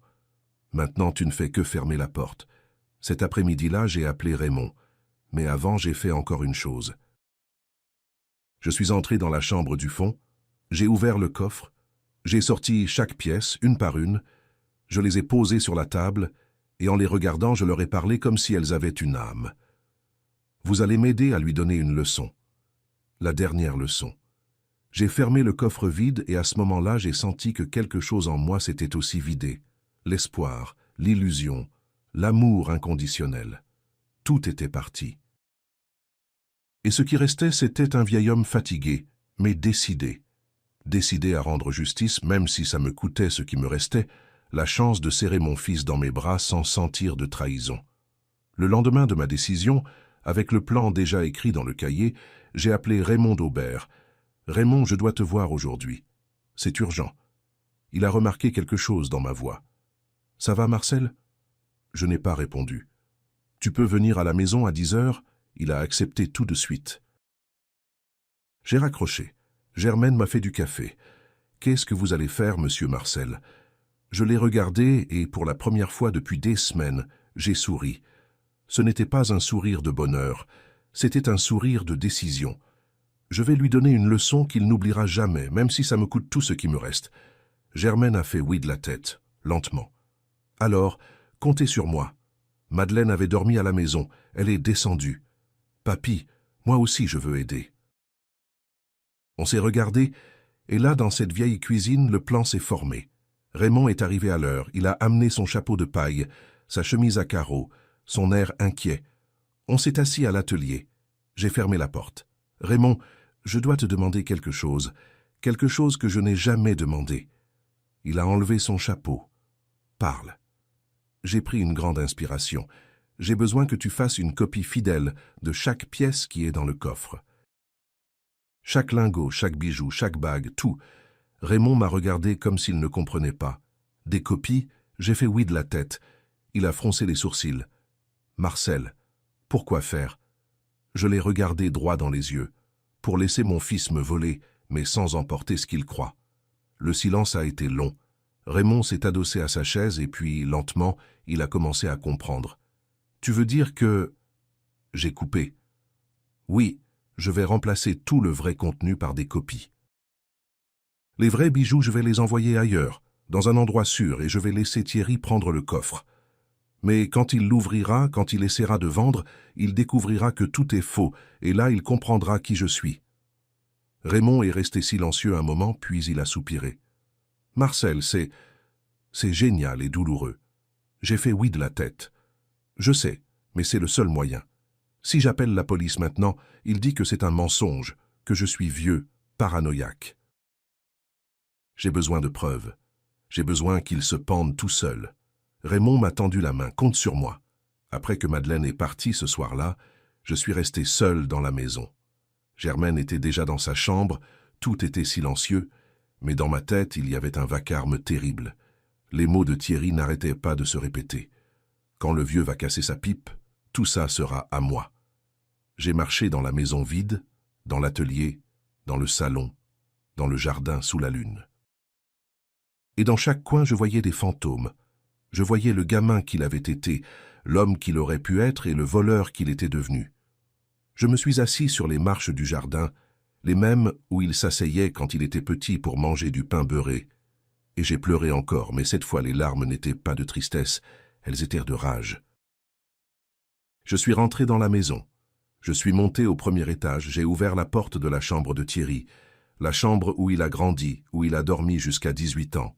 Je garde encore des affaires à lui. Trophée de l'école, photo d'enfance, un dessin qu'il avait fait à 6 ans. Moi, lui et Madeleine, main dans la main sous un soleil jaune. Je l'ai pris, regardé, et j'ai senti quelque chose se casser en moi. Ce gamin du dessin n'existait plus, peut-être qu'il n'avait jamais existé. Peut-être que ça avait toujours été une illusion de ma part. Vouloir voir de la bonté là où il n'y avait que de l'ambition. Vouloir voir de l'amour là où il n'y avait que de l'intérêt. J'ai déchiré le dessin en 2, en 4, en petits morceaux, et je les ai laissés tomber par terre. Je suis descendu à la cuisine. Il était 3 heures du matin. J'ai fait du café. Je me suis assis à table et j'ai pensé, qu'est-ce que je vais faire? Je pouvais dénoncer maintenant, mais sans preuve, il dirait que j'étais fou. Je pouvais le confronter, mais il mentirait, comme il mentait toujours. Je pouvais attendre qu'il vole et dénoncer après. Mais ça me laissait victime et je ne voulais plus être victime. Je voulais être celui qui commande, celui qui décide, celui qui enseigne. Et là, quelque chose s'est éclairci dans mon esprit. Froid, calculé. Une idée a commencé à se former, lente mais parfaite. J'ai pris un vieux cahier, un stylo et j'ai commencé à écrire. Plan, j'ai écrit le mot et je l'ai souligné 2 fois. Étape 1, faire une copie fidèle de chaque pièce du coffre. Étape 2, remplacer le vrai contenu par les copies. Étape 3, envoyer les vrais bijoux hors du pays. Étape 4, laisser Thierry voler le coffre. Étape 5, dénoncer publiquement. Étape 6, attendre qu'il essaie de vendre et découvre que c'est du faux. J'ai relu ce que j'avais écrit et j'ai souri. Ce n'était pas un sourire de joie, c'était un sourire de guerre, parce que là, il ne s'agissait plus de pardonner, il s'agissait d'enseigner. Et la meilleure leçon fait mal. Mais là, j'ai pensé à Madeleine, à ce qu'elle dirait si elle était vivante. « Marcel, c'est ton fils. » Et je répondrais, « Ce n'est plus le cas, mon amour. Ce n'est plus le cas. Parce qu'un fils n'attend pas la mort de son père. Un fils ne corrompt pas le notaire. Un fils ne traite pas de vieux celui qui lui a donné la vie. Thierry a cessé d'être mon fils le jour où il a choisi l'or plutôt que moi. Et je devais enfin accepter. Aussi douloureux que ce soit, aussi destructeur que ce soit, je devais accepter que le fils que j'avais aimé était mort depuis longtemps. À 5 heures du matin, j'ai pris une décision. J'allais essayer une dernière fois, une dernière chance. J'allais appeler Thierry, j'allais tout dire sans filtre, sans peur. J'allais lui mettre la vérité en face. Et si après ça il continuait sur le même chemin, alors je mettrais le plan en action, sans culpabilité, sans regret. J'ai pris le téléphone, composé le numéro, ça a sonné une fois. 2, 3. « Papa, qu'est-ce qu'il y a ? » Il est 5 heures du matin. Sa voix était irritée. J'ai pris une grande inspiration. « Thierry, je dois te parler. » C'est important. Il y a eu un silence. « Papa, là, ça va pas. Je dors. Rappelle plus tard. » Et il a raccroché. Comme ça, sans plus, sans demander si j'allais bien, sans s'inquiéter. Et là, dans ce clic de téléphone, tout s'est confirmé. J'ai rappelé. Cette fois, il n'a pas répondu. J'ai rappelé encore. Boîte vocale. « Thierry, » j'ai dit dans le message, « je sais ce que tu prépares. Je sais que tu veux ce coffre. Je sais que tu attends que je meure. Et je veux que tu saches une chose. Ce coffre ne sera jamais à toi. Parce qu'un fils qui attend la mort de son père ne mérite rien, absolument rien. » J'ai raccroché et j'ai attendu. 1 heure, 2, rien. Thierry n'a pas rappelé, n'a pas envoyé de message, rien. Et ce rien n'a été la réponse la plus claire que je pouvais avoir. Il avait choisi et moi aussi. Ce matin-là, quand Germaine est arrivée, elle m'a trouvé assis à l'atelier, avec le cahier ouvert, avec le plan écrit. « Monsieur Marcel, vous n'avez pas dormi ?» J'ai secoué la tête. « Non, Germaine, mais ça n'a pas d'importance parce que, cette nuit, j'ai pris la décision la plus importante de ma vie. » Elle s'est assise en face de moi. « Qu'est-ce que vous allez faire ?» Je l'ai regardé droit dans les yeux. « Je vais laisser mon fils se pendre tout seul. Je vais lui donner assez de cordes pour qu'il se pende. Et quand il le fera, le monde entier saura qui il est vraiment. » Germaine a fait oui de la tête, lentement. « Alors je suis avec vous jusqu'au bout. » J'ai pris sa main. « Merci, Germaine. Tu ne sais pas à quel point ça compte. Plus tard, Madeleine est arrivée. Elle était venue sans prévenir encore. Elle m'a vu avec le cahier. « Papy, c'est quoi ça ?» J'ai montré le plan. Elle a lu en silence. Quand elle a fini, elle a levé les yeux pleins de larmes. « Papy, ça va le détruire. » J'ai fait oui de la tête. Je sais. Mais il a choisi de se détruire le premier. Moi, je vais juste m'assurer qu'il apprenne la leçon. Elle est restée silencieuse un moment, puis a dit quelque chose qui m'a surpris. « Je t'aide dans tout ce dont tu auras besoin. » Je l'ai serrée dans mes bras. « Merci, ma chérie. Mais ça va me coûter cher. Ça va me coûter mon fils. » Elle m'a regardé avec des larmes. « Papy, tu l'as déjà perdu depuis longtemps.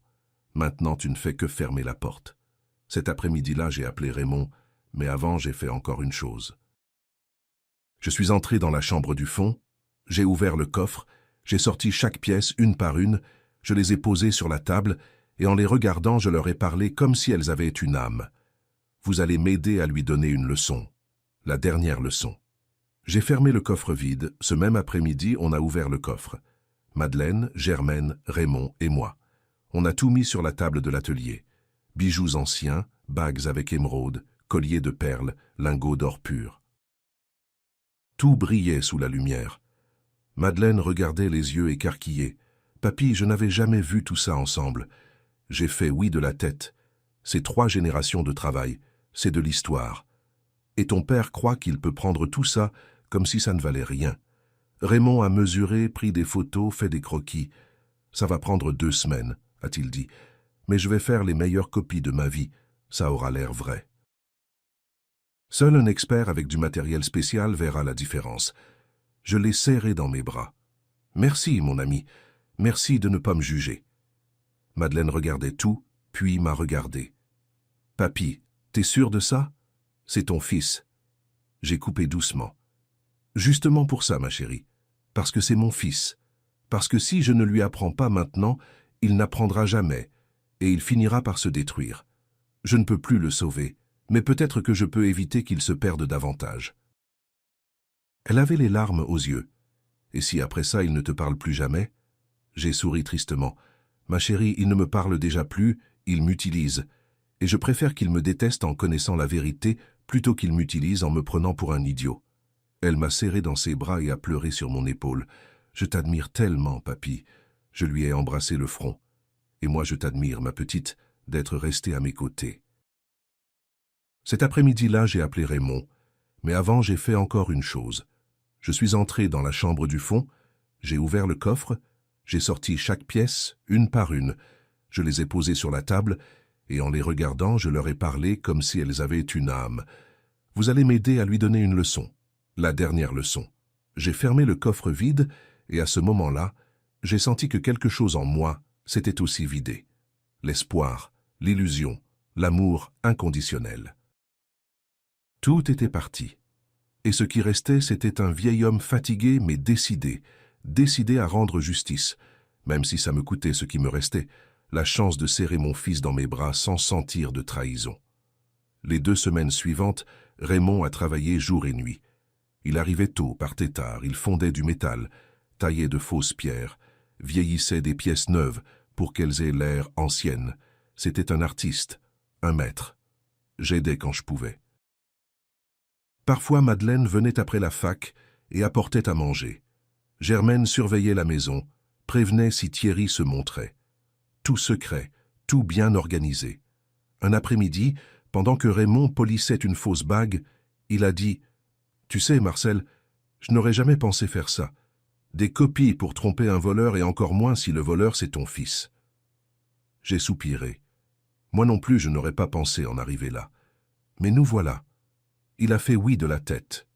Nous voilà. Finalement, les copies étaient prêtes. Raymond les a apportées dans une caisse en bois. On les a posées sur la table. Elles étaient parfaites, identiques. Elles brillaient pareilles, pesaient pareil. Seul un expert avec un laboratoire pourrait voir que l'or n'était pas pur, que l'émeraude était du verre, que la perle était fausse. Raymond, c'est une œuvre d'art, ai-je dit. Il a souri, fatigué. C'est le mieux que j'ai fait de ma vie, et le plus triste aussi. Je l'ai payé, il ne voulait pas prendre. C'est de l'amitié. Mais j'ai insisté, prends, tu le mérites. Il a pris l'argent et avant de partir m'a serré fort dans ses bras. Que Dieu t'accompagne, mon ami. J'ai fait oui de la tête. Je ne sais plus si Dieu m'accompagne, mais je sais que toi oui. Et ça me suffit.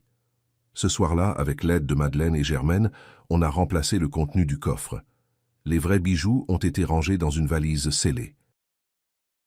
Madeleine allait les emmener en Suisse, dans un coffre, au nom d'une fondation que j'avais créée en secret au nom de Madeleine. Le coffre est resté plein de copies, parfait, intact, personne ne remarquerait. Mais avant de le fermer, j'ai pris un papier, j'ai écrit une lettre de ma main. Je tremblais en écrivant, pas de peur, de rage, de douleur, de déception. J'ai écrit « Ce que tu cherchais, ce n'était pas de l'or, c'était du pouvoir. Ça n'a jamais été dans ce coffre. C'était dans ton cœur et tu l'as perdu depuis longtemps. Ton père. » J'ai plié la lettre, je l'ai mise dans une enveloppe et je l'ai posée au fond du coffre sous les faux lingots. Madeleine me regardait en silence. « Papy, tu crois qu'il va la lire ?» J'ai fermé le coffre à clé. Peut-être oui, peut-être non, mais j'avais besoin de l'écrire.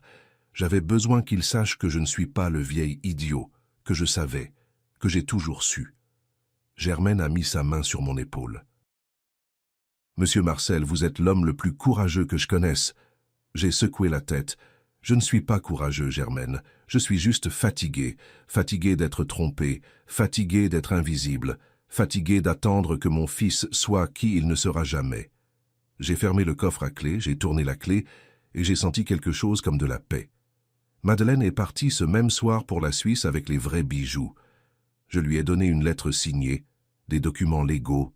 Tout était prêt. Prends soin d'eux, ma chérie. C'est le vrai héritage, pas l'or. Mais ce qu'on va en faire, elle a fait oui de la tête. Je ne te décevrai pas, papy. Elle est partie, et je suis resté dans la maison avec Germaine. Je regardais le coffre fermé. Il ne savait pas qu'à l'intérieur il n'y avait plus rien de valeur, juste du métal sans âme, des pierres sans histoire, et une lettre avec la vérité. « Et maintenant, monsieur Marcel ?» a demandé Germaine. Je me suis assis sur la chaise de l'atelier. Maintenant, on attend. On attend qu'il fasse le prochain pas et quand il le fera, il tombera dans son propre piège. Cette nuit-là, j'ai mieux dormi que depuis des mois, parce que je n'étais plus une victime qui attend d'être volée. J'étais un père qui donne la leçon la plus dure à son fils. Je me suis réveillé tôt, je suis sorti dans le jardin. Le soleil se levait lentement sur les collines, l'air sentait la terre mouillée. Et pour la première fois depuis longtemps, j'ai ressenti quelque chose comme de l'espoir. Pas l'espoir que Thierry change. Ça, je l'avais perdu. Mais l'espoir que moi, Marcel, 81 ans, orfèvre de 3 générations, mari de Madeleine, père de Thierry, grand-père de Madeleine, j'avais encore ma dignité. Et cette dignité, personne ne me la volerait, pas même mon propre fils. 4 jours ont passé après avoir fermé le coffre avec les copies. 4 jours de silence.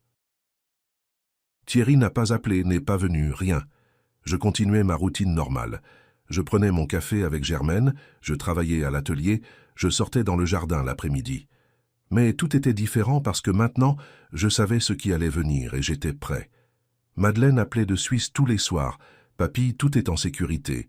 Les bijoux sont dans le coffre, les documents sont signés, la fondation est enregistrée. » Je respirais soulagé.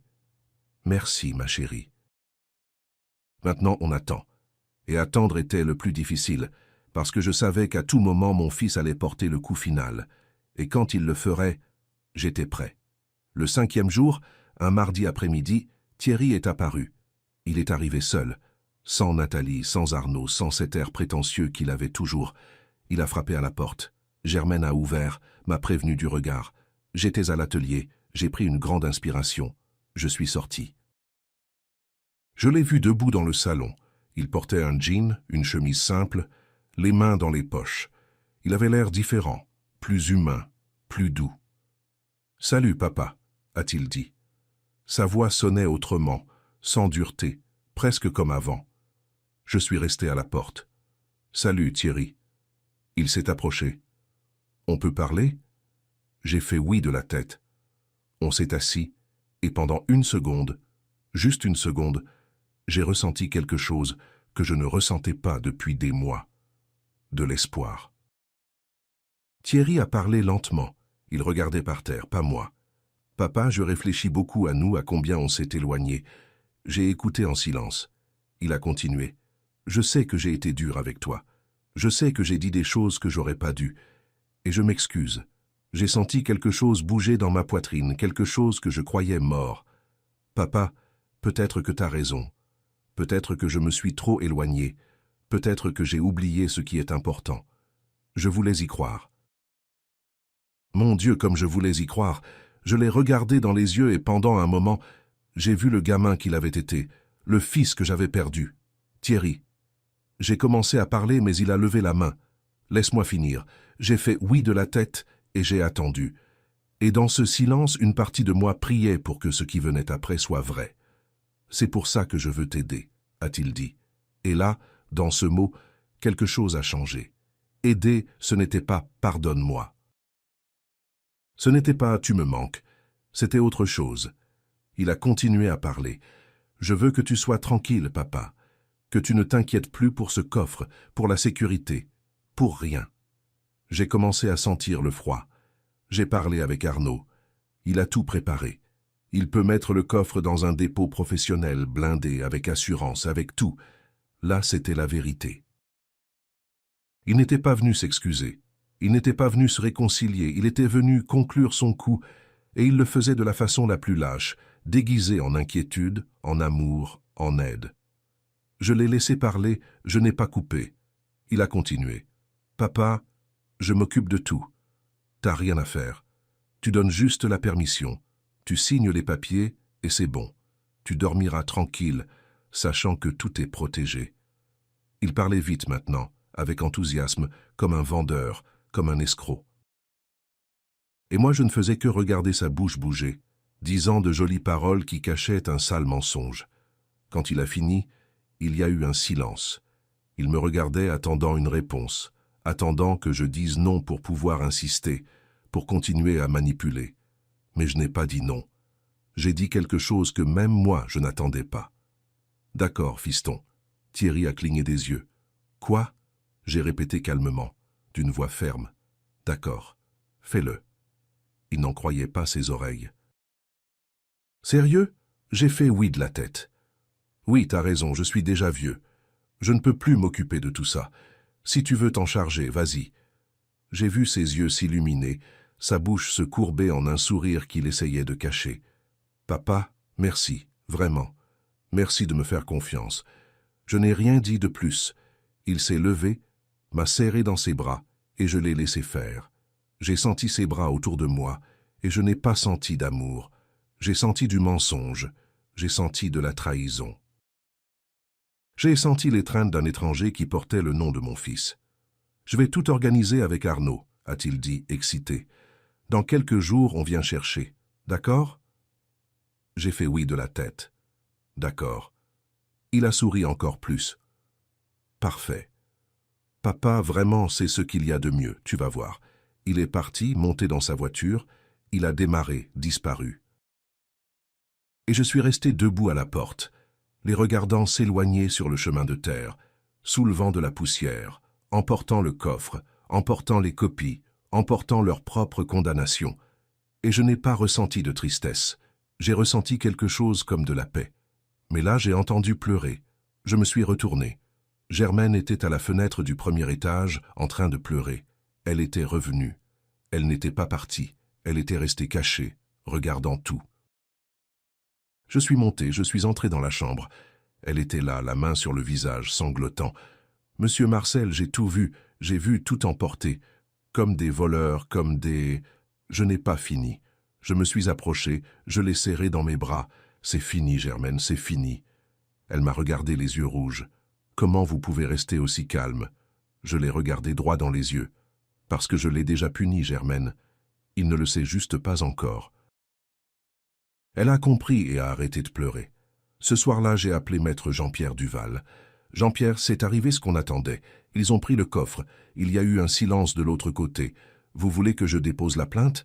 J'ai pris une grande inspiration. « Oui, mais pas comme un vol ordinaire. Je veux que ce soit enregistré comme trahison familiale.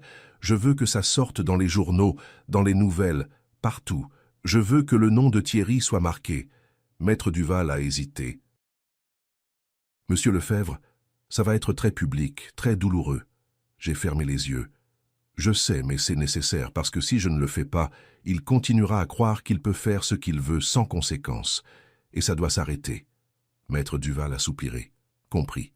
Demain matin, je dépose la plainte. Ce soir-là a été le plus long de ma vie, pas par peur, mais parce que je savais ce qui allait venir. » Thierry allait ouvrir le coffre. Il allait essayer de vendre les pièces, et à un moment dans les jours suivants, il allait découvrir que tout était faux. Et là, son monde allait s'effondrer. Je me suis assis dans le salon obscur. J'ai regardé la photo de Madeleine, qui est toujours sur l'étagère, et je lui ai parlé. « Mon amour, je l'ai fait. J'ai fait ce que tu m'as demandé. Je lui ai appris. Je ne sais pas s'il va apprendre, mais au moins j'ai essayé. » La lune entrait par la fenêtre.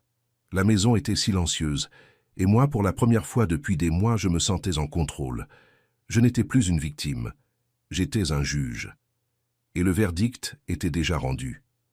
Le lendemain, samedi matin, maître Duval a déposé la plainte, pas dans n'importe quel commissariat, directement au parquet central, avec des documents, des photos, le témoignage de Germaine, l'historique des appels, tout. La plainte disait « Vol avec abus de confiance familiale ».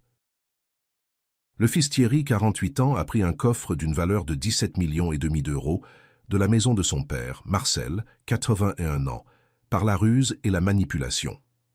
La nouvelle est arrivée à la presse en moins de 2 heures. Les journaux locaux ont publié le jour même, les nationaux le lendemain. Le dimanche, mon téléphone n'a pas arrêté de sonner.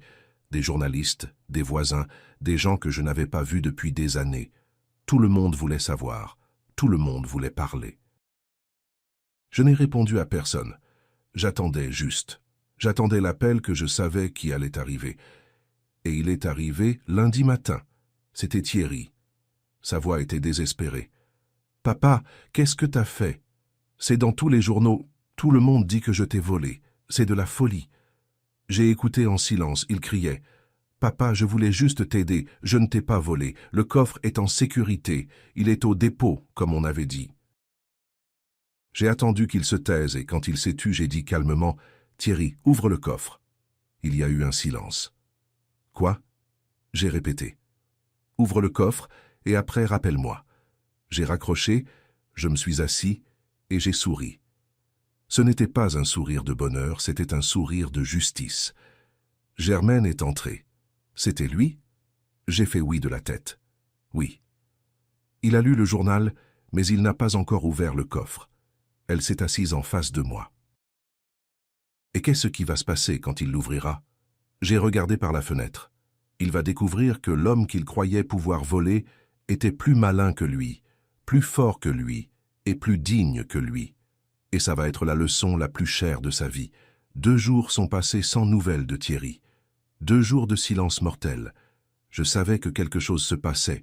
Je pouvais le sentir. Mardi soir, Madeleine a appelé de Suisse. « Papy, je viens de voir aux infos. » La police d'Anvers a lancé une alerte. Elle cherche 3 personnes qui ont essayé de vendre des bijoux d'origine suspecte. Mon cœur s'est accéléré. Anvers. Elle a confirmé. Belgique. On dirait que ton fils n'a pas perdu de temps. J'ai raccroché, je me suis assis et j'ai attendu parce que je savais qu'à tout moment le monde de Thierry allait exploser. Et j'allais être là à 500 km de distance, regardant tout ce qu'il avait construit avec des mensonges s'effondrer. Mercredi matin, mon téléphone a sonné. C'était Maître Duval. Sa voix était agitée, presque joyeuse. « Monsieur Lefebvre, ils l'ont arrêté.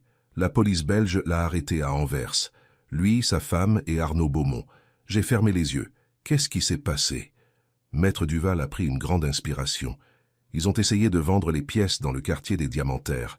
C'est le plus grand marché de bijoux d'Europe. Ils sont entrés dans une maison d'évaluation chic, un endroit où ils se brassent des millions. L'évaluateur, un certain Monsieur Van Houten, expert avec 50 ans d'expérience, a regardé les pièces, a fait une pause. « Et alors ?» ai-je demandé, bien que je sache déjà. Il a dit que tout était faux. Maître Duval a continué à raconter les détails que la police avait transmis. Van Houten a mis la première pièce au microscope, un lingot qui était censé être de l'or pur. Il a pesé, gratté, fait un test chimique, et en moins de 5 minutes, il a levé les yeux et a dit « C'est du laiton plaqué or. » Faux. Thierry a pâli. Arnaud a commencé à suer. Nathalie est restée paralysée. « Impossible !» a crié Thierry. « Regardez tout !» Van Houten a pris une autre pièce, un collier d'émeraude, l'a regardé à la loupe, a fait un test de réfraction et a tranché. Vert teinté, faux. Une par une, il a regardé chaque pièce. Chaque bague, chaque bracelet, chaque lingot et toutes, absolument toutes, étaient des copies parfaites, mais sans valeur. Thierry a perdu le contrôle, a continué Maître Duval. Il a commencé à crier. Mon père m'a roulé. Ce vieux m'a roulé. Van Houten a froncé les sourcils, a demandé d'où il tenait les pièces. Thierry, désespéré, a dit la vérité. De la maison de mon père dans le Beaujolais, elles sont à moi par héritage. Mais Van Houten savait déjà. Il avait vu la nouvelle dans le journal européen. L'affaire du fils qui a volé la fortune de son père. Il a appelé la police. En moins de 10 minutes, 3 voitures de police sont arrivées. Elles ont encerclé les lieux. Thierry a essayé de fuir. Arnaud aussi, mais ils n'ont pas atteint la porte. Ils ont arrêté les 3. Menottes, lecture des droits, tout. J'ai écouté en silence, ressentant quelque chose que je ne ressentais pas depuis des mois. La justice. Mais le mieux, a dit Maître Duval avec un sourire dans la voix, c'est ce qui s'est passé après. Au commissariat, pendant qu'ils attendaient le transfert, Nathalie a explosé. Elle a crié à Thierry devant tout le monde. « Tu m'avais promis des millions. Tu as dit qu'on allait devenir riche et tu m'amènes dans ce pays avec des bijoux en toc comme une idiote. » Thierry essayait de la calmer. « Nathalie, s'il te plaît, on va arranger ça. » Mais elle ne s'arrêtait pas. « Il n'y a rien à arranger. Ton père t'a humilié Il t'a fait passer pour un voleur et un imbécile.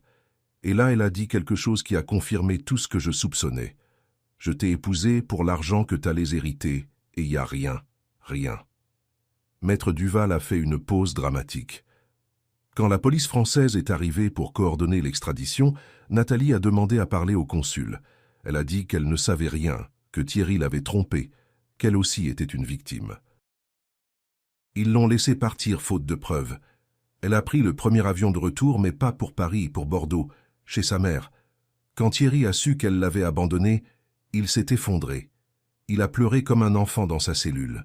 Les gardiens ont dit qu'il n'arrêtait pas de répéter « J'ai tout perdu, tout. J'ai fermé les yeux. Je n'ai pas eu pitié. J'ai ressenti ce que je devais ressentir. Les conséquences de ses actes l'avaient enfin rattrapé. Et Arnaud, ai-je demandé. Maître Duval a ri amèrement. Arnaud a été encore plus lâche. Quand il a vu tout s'effondrer, il a négocié avec la police, donné des informations. Il a dit que Thierry avait tout planifié, qu'il n'était qu'un consultant engagé, qu'il ne savait pas que le coffre était volé. Il a menti à chaque mot, mais la police ne l'a pas cru. Il a des antécédents. 3 arnaques précédentes à Paris et Lyon. Ils l'ont extradé avec Thierry. Mais dans l'avion, Arnaud n'a pas dit un seul mot à ton fils. Il l'a évité, ignoré, comme s'il n'existait pas, et Thierry, menotté sur le siège à côté, le regardait avec haine parce qu'il comprenait enfin ce que c'était d'être seul, complètement seul. La nouvelle a explosé dans tous les médias français. Le fils vole la fortune familiale dans le Beaujolais, mais le coffre était vide. Les titres étaient brutaux. Le voleur qui s'est volé lui-même. Un père donne une leçon à 1 million à son fils cupide. Des copies d'or pour un fils en toc. Les réseaux sociaux se sont remplis de commentaires. Certains me soutenaient. Ce père est un génie. Voilà comment on rend justice. D'autres me critiquaient. Trop dur avec son fils. Il aurait dû lui parler avant. Je ne lisais pas beaucoup. Les opinions des étrangers m'étaient égales. La seule chose qui comptait, c'était que mon fils apprenne et que le monde sache qui il était vraiment. 3 jours après la publication, j'ai fait une annonce publique. J'ai appelé Maître Duval. Je veux convoquer la presse. J'ai quelque chose d'important à dire. Il a tout organisé, conférence à la mairie de Lyon. Des journalistes de tout le pays sont venus, des caméras, des micros, des flashs. Je suis entré avec Madeleine à côté. Elle me tenait le bras. Je me suis assis devant tout le monde et j'ai dit « Bonjour, je m'appelle Marcel. J'ai 81 ans et je suis ici pour faire une annonce. » La salle est devenue silencieuse. Comme tout le monde le sait, mon fils, Thierry, a essayé de me voler un coffre avec des bijoux et des lingots d'une valeur de 17,5 millions d'euros. Ce qu'il ne savait pas, c'est que le vrai contenu n'était plus là. Il avait été remplacé par des copies. J'ai fait une pause. Beaucoup de gens ont demandé où est le vrai or et aujourd'hui je vais répondre. Le vrai or est en Suisse, dans un coffre de sécurité, enregistré au nom d'une fondation que j'ai créée en l'honneur de ma défunte épouse, Madeleine. Les murmures ont rempli la salle. J'ai continué. Cette fondation a un but. Sauver des orfèvres familiaux en faillite. Aider des artisans qui, comme moi, ont consacré leur vie à un métier qui est en train de disparaître. Les 17,5 millions d'euros vont servir à donner des prêts sans intérêt, à former des jeunes, à préserver la tradition, parce que le vrai héritage ne se garde pas dans un coffre, il se transmet. Les caméras ne s'arrêtaient pas, les journalistes écrivaient comme des fous. Brigitte Solana, au premier rang, me regardait en souriant. Mon fils a cru que cet or était son avenir, mais son avenir n'a jamais été dans l'or. Il était dans être un homme honnête, et ça, il l'a perdu depuis longtemps. J'espère qu'un jour il le retrouvera. Merci. Je me suis levé, les applaudissements ont commencé. Lent au début, puis plus fort, plus intense. Les gens se sont levés. Madeleine pleurait à côté de moi. Moi, je n'ai pas pleuré. J'ai juste fait oui de la tête, et je suis sorti de là sentant que j'avais fermé un chapitre, que j'avais fait ce qu'il fallait, que Madeleine, où qu'elle soit, était fière. Les jours suivants ont été un tourbillon. Des interviews, de la reconnaissance. Le maire de Lyon m'a convoqué pour une cérémonie. L'université m'a demandé de donner une conférence. J'en acceptais certaines, j'en refusais d'autres. Mais le plus important, c'est que, enfin, je dormais tranquille, sachant que j'avais tenu ma promesse, la promesse que j'avais faite à Madeleine avant qu'elle meure. Thierry a été jugé 3 mois plus tard. Je ne suis pas allé au procès. Je ne voulais pas le voir là, menotté, humilié. Maître Duval me tenait informé.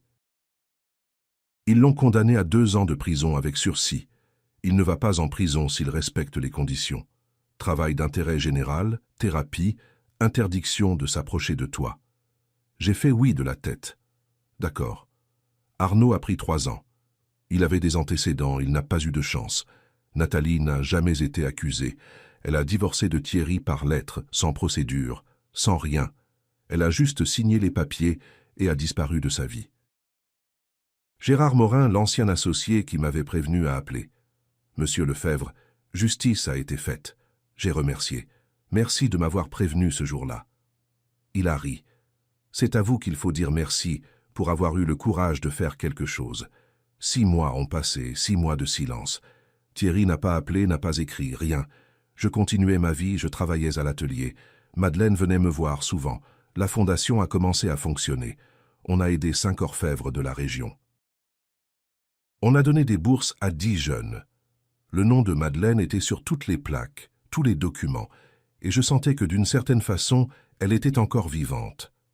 Un samedi après-midi, pendant que je taillais les rosiers du jardin, j'ai entendu un bruit de voiture. J'ai levé les yeux. C'était un vieux taxi. Il s'est arrêté devant la maison. La porte s'est ouverte et Thierry est descendu. Il était maigre, pâle, mal rasé, habillé simplement. Il n'avait plus de montre chère ni de costume chic. Il avait l'air brisé. Il a marché lentement vers moi. J'ai posé le sécateur sur la table. Je n'ai rien dit. Il s'est arrêté à quelques mètres. On s'est regardé en silence. Un silence lourd, plein de tout ce qui s'était passé. « Papa », a-t-il dit. Enfin, sa voix sonnait différemment, douce, cassée. Je n'ai pas répondu. Il a fait un pas de plus. « Papa, je suis venu demander pardon. » Et là, il a fait quelque chose que je n'aurais jamais pensé.